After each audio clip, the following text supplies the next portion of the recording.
देखिए, मैं पहले आपको ये बताना चाहूँगा कि ऑटिज़म क्या है।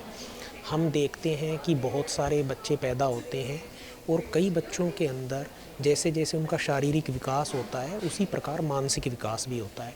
और मानसिक विकास की प्रक्रिया का एक बड़ा महत्वपूर्ण पहलू बच्चों के अंदर ये है कि वो दूसरे लोगों से, अपने आस-पास के परिवार के लोगों से, दूसरे बच्चों से, समाज से और जो निर्जीव वातावरण होता है, उससे वो इंटरेक्शन करना सीखते हैं, कम्युनिकेशन करना सीखते हैं।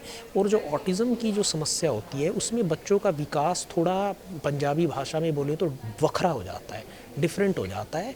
और वो जिस प्रकार से अपने आस पास के जीवित और निर्जीव वातावरण को महसूस करते हैं, परसीव करते हैं और उस पे फिर रिस्पॉन्स देते हैं, वो डिफरेंट होता है, वो दूसरे बच्चों से भिन्न होता है। अक्सर ऐसे बच्चे जो हैं, उनकी बोली लेट आती है, स्पीच, फिर बोली अगर आ भी जाए तो भाषा बहुत अधिक विकसित नहीं होती। जैसे हम ज़रूरत के हिसाब से हमें क्या बोलना है, वो हम चीज़ें तुरंत पैदा कर सकते हैं, बोल सकते हैं, कैसे मोड़ना है चीज़ों को, वो बच्चे वो नहीं कर पाते। वो सोशल रूल्स को ज़्यादा नहीं समझ पाते हैं और जो है वो दूसरे के, सामने वाले के दिमाग में क्या चल रहा है किसी भी सोशल सिचुएशन में, वो नहीं समझ पाते हैं। और जब बच्चे छोटे होते हैं वो ग्रुप में खेल नहीं पाते, बच्चों का जो एक खेल का नियम होता है छोटे से ग्रुप का, उसकी पालना नहीं कर पाते। अब धीरे धीरे ये देखा गया कि बच्चों में जितना जल्दी इस अवस्था का पता चल जाए और उन बच्चों पे काम करना शुरू किया जाए, ताकि वो भी, उनकी जो कुछ भी कम्युनिकेशन की समस्याएं हैं और साथ में कुछ अन्य समस्याएं भी होती हैं जो लोगों को ज़्यादा नज़र आती हैं, कि वो एक ही काम को बार बार करते हैं, एक ही प्रकार की एक्टिविटी को रिपीटेडली करते हैं, एंजॉय करते रहते हैं, थकते नहीं, परेशान नहीं होते, बिल्कुल भी परेशान नहीं होते हैं। तो जो है, इस पर जो 3 अप्रैल को ये आ रहा है, उस पर क्या कैसे बीजीआई कर रहा है और ये डाटा कितना है सर? देखो ऐसा है कि इस समस्या के मरीजों का डायग्नोसिस बढ़ता जा रहा है। पीजीआई में बहुत बड़ा बच्चों का एडवांस पीडियाट्रिक सेंटर है, जहाँ पे छोटे बच्चे आते हैं डेवलपमेंटल डिलेज से, वो लोग ज़्यादातर बच्चे देखते हैं, डायग्नोस करते हैं।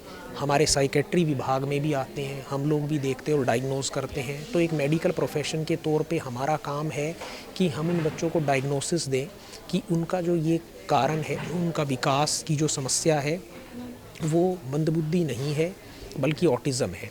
हालांकि ऑटिज़म के जो बच्चे होते हैं उनमें 1/3 से ज़्यादा बच्चों में मंदबुद्धि भी होती है साथ में। पर मंदबुद्धि में बच्चा अपनी जितनी भी उसकी मानसिक उम्र है, उस हिसाब से जो भी उसका डेवलपमेंट होता है वो ठीक होता है। मान लो उसकी उम्र 16 साल है, मानसिक उम्र 8 साल है, तो 7-8 साल के बच्चे जैसा व्यवहार करेगा। पर ऑटिज़म का जो बच्चा होता है, अगर उसकी उम्र 12 साल है, तो वो जो उसका दूसरों से घुलने मिलने का तरीका है वो वखरा होगा। उसका व्यवहार देख के आप महसूस कर पाएंगे कि नहीं, ये तो अलग है, ये डिफरेंट है, ये डिफरेंट वे में कम्युनिकेट करता है, डिफरेंट वे में परसीव करता है। कई बार ऐसे बच्चे कुछ चीज़ों में बहुत अच्छे भी होते हैं, इस प्रकार की भी प्रकृति उनको स्किल्स प्रदान करती हैं। तो हमारा काम उसका डायग्नोसिस करना है। दूसरा, उनको बताना है कि इसके अंदर अगर कोई मेडिकल इलनेस ना हो, दौरा वगैरह या कोई और, जो बच्चों के डॉक्टर भी देखते हैं, अगर वो ना हो तो फिर इसका इलाज गोली दवाई से नहीं है। क्योंकि कई बार माँ बाप उसी की सर्च में रहते हैं कि कोई ऐसी गोली मिल जाएगी जिससे ऑटिज़म के बच्चे ठीक हो जाएंगे, पर ऐसी कोई जादुई गोली है नहीं। तो उसमें क्या चीज़ काम करती है, उसके अंदर जो स्पीच एंड लैंग्वेज के थेरेपिस्ट होते हैं, जैसे एक्सरसाइज के फिजियोथेरेपिस्ट होते हैं, वैसे ही स्पीच एंड लैंग्वेज के थेरेपिस्ट होते हैं। तो वो इन बच्चों के साथ काम करते हैं और माँ बाप को तरीके सिखाते हैं कि आप इनसे किस प्रकार इंटरेक्ट कीजिए कि इनकी भाषा और बोली आए, या उसके अतिरिक्त भी ये दूसरे क्या तरीके कम्युनिकेशन के इनको सिखा सकते हो अगर वो नहीं आ रही है। दूसरे होते हैं ऑक्यूपेशनल थेरेपिस्ट, जो कि इन बच्चों के काफ़ी सारे इश्यूज़ होते हैं जिनकी वजह से रिपीटेड एक्टिविटीज़ करते रहते हैं। ये कुछ जो हमारी पांचों जो सेंसेशंस हैं, ये जो ज्ञानेंद्री हैं, उनके लिए किसी चीज़ों में कम सेंसिटिव होते हैं, किसी में ज़्यादा सेंसिटिव होते हैं। तो शोर से परेशान हो जाना, लाइट से हो जाना, टच से परेशान हो जाना या एक्सेस हग करना, उन सब बिहेवियर्स के लिए ऑक्यूपेशनल थेरेपिस्ट का रोल है। साथ ही उनका रोल इसमें भी है, बिहेवियर थेरेपिस्ट और ऑक्यूपेशनल थेरेपिस्ट का, कि इन बच्चों को अपने योग्य बनने के लिए, पंजाबी में बोले तो अपने जोगा बनने के लिए, जो इनको चीज़ें सिखानी हैं कि भाई ये दूसरों पे निर्भर ना रहें, अपनी दैनिक दिनचर्या के लिए वो चीज़ें कैसे सिखानी है, उनमें भी जो बिहेवियर थेरेपिस्ट होते हैं और ऑक्यूपेशनल थेरेपिस्ट होते हैं वो काफ़ी मदद करते हैं। तो ये सब रल मिल के इलाज होता है। और आप रिसर्च यही कहती है कि ये इलाज का जो केंद्र बिंदु है वो माता पिता को बनाया जाए, उन्हें ट्रेन किया जाए और घर की मौजूदगी में ऐसा काम किया जाए। हमारे जो साइकेट्री डिपार्टमेंट से एक छोटा सा प्रयास हम लोग करते हैं, क्योंकि माताएं बच्चों के साथ आती हैं और ये लंबी चलने वाली दिक्कत है, सभी लोग दूर दूर से आते हैं, तो हम 15-15 के बैचेज़ में जो है पेरेंट ट्रेनिंग प्रदान करते हैं। ऑनलाइन मम्मियों को फ़ोन पे बताते हैं कि भाई ये क्या समस्या है, क्या क्या किया जा सकता है, कैसे किस चीज़ को टैकल करा जा सकता है, ताकि उनकी एक शुरुआत हो सके।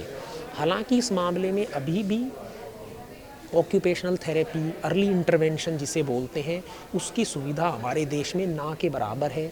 जो लोग इस चीज़ को कर रहे हैं वो बहुत महंगा है और उनमें माता पिता को शामिल नहीं करते हैं, जो करना चाहिए, क्योंकि अगर वो ट्रेन नहीं हुए तो घर पे वो कैसे करेंगे।